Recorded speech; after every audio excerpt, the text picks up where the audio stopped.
Olá, boa tarde. Você acompanha agora notícias do Brasil e do mundo desta sexta-feira.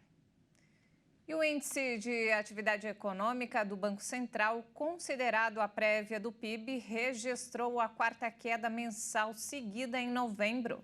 Na parcial do ano passado, o indicador registrou aumento de 3,26%. A prévia do PIB do Banco Central recuou 0,55% em novembro, na comparação com o mês anterior.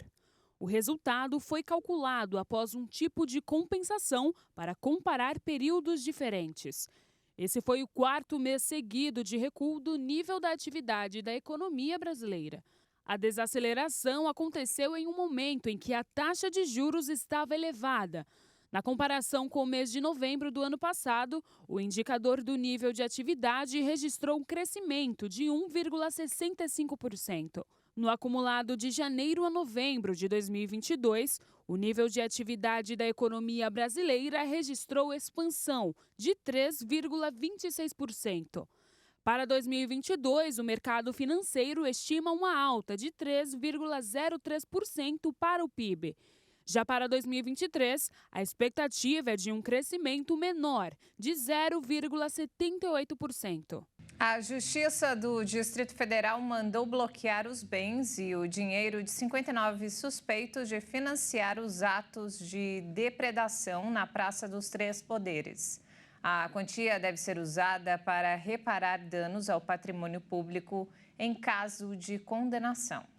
A 8ª Vara da Justiça Federal do Distrito Federal mandou bloquear até 6 milhões e meio de reais em bens e valores de 52 pessoas e 7 empresas suspeitas de terem participado e financiado os atos de destruição por manifestantes radicais no último domingo.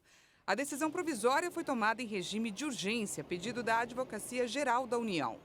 A quantia deve ser utilizada para reparar danos causados pela depredação de patrimônio público em caso de posterior condenação. Além disso, a AGU pode pedir ampliação do valor a ser bloqueado na medida em que a contabilização dos prejuízos, que ainda não foi concluída, avance. Ao pedir o bloqueio, a Advocacia Geral argumentou que os manifestantes e patrocinadores devem responder pelos danos solidariamente. A pasta também defendeu que a medida é necessária considerando a gravidade dos fatos praticados. E depois da promessa do presidente Lula em campanha que iria ampliar a faixa de isenção do imposto de renda de pessoa física para R$ 5.000 mensais, os trabalhadores que ganham menos de um salário mínimo e meio terão que pagar em 2023 o IR. A alíquota calculada é de 7,5%, porque a faixa de isenção do imposto de renda está congelada em R$ 1.903 desde 2016 e, a partir desse mês, o valor do salário mínimo passa a ser de R$ 1.302. Se a faixa de isenção fosse totalmente corrigida pela inflação, assim como acontece com o salário mínimo, o salto seria de R$ 4.683,95, de acordo com um levantamento do Sindicato dos Auditores da Receita Federal. Os auditores calculam que a medida prometida pelo presidente significaria uma perda de arrecadação entre 21 bilhões e 500 milhões de reais, caso seja feita apenas a isenção, e 106 bilhões e 500 milhões de reais se todas as faixas forem integralmente corrigidas. Já foi aprovado pela Câmara dos Deputados um projeto enviado pelo governo Bolsonaro que isenta trabalhadores em regime CLT que recebem até R$ 2.500 por mês e reajusta as demais faixas e propõe a volta da tributação sobre lucros e dividendos. O projeto ainda precisa ser aprovado pelo Senado e sancionado por Lula para entrar em vigor. E nos destaques internacionais, o exército russo disse hoje ter conquistado por completo a cidade de Soledar, no leste da Ucrânia, reivindicando uma primeira vitória notável no terreno. Após vários reveses nos últimos meses, o anúncio foi contestado por Kiev. O país reivindica assim a primeira vitória notável no terreno após vários reveses nos últimos meses.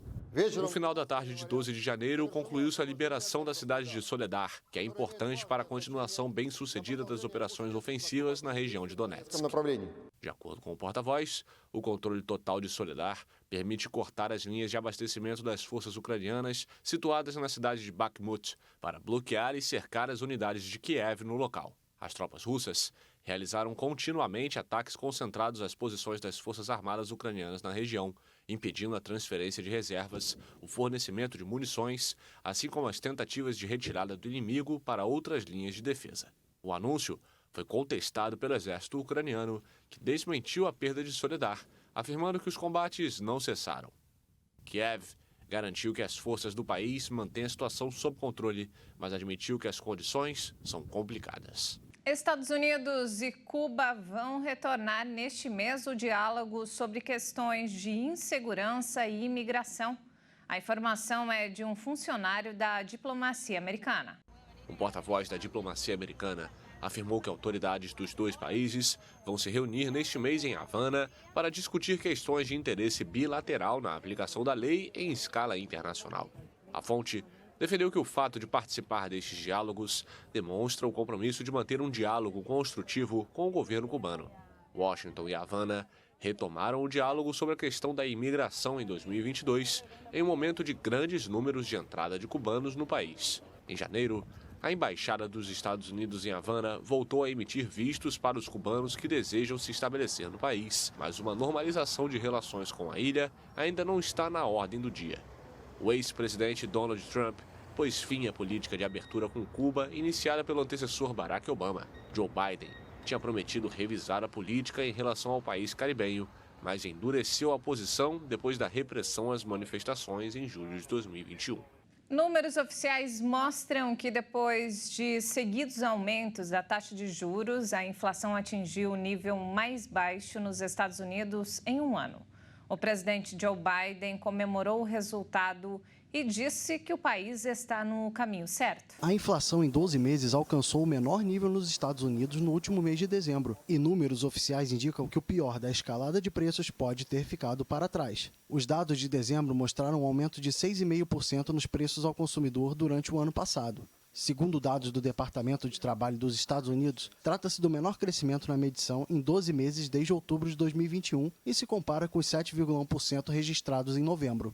O resultado está em linha com o esperado pelos analistas, de acordo com o consenso publicado pela MarketWatch. Na comparação dos preços mês a mês, os números mostram, inclusive, uma redução de 0,1% pela primeira vez desde que a pandemia se instalou há quase 3 anos. Ainda de acordo com o Departamento de Trabalho, uma diminuição nos preços nos postos de gasolina é o principal fator da baixa mensal e mais que compensa a alta de preços de moradias e da alimentação. Os preços dos alimentos cresceram 0,3% e os de moradia 0,2% em um mês, porém a gasolina caiu 4,5%. Em junho de 2022, a inflação atingiu o nível máximo desde 1981 e chegou a 9,1%. O desemprego também voltou a cair e fechou dezembro em 3,5%. Entretanto, analistas alertam que a situação pode se complicar nas próximas semanas por conta de demissões em massa feitas por empresas de tecnologia e bancos. E essa edição fica por aqui. Mais informações ao longo da nossa programação. Obrigada pela companhia e até mais.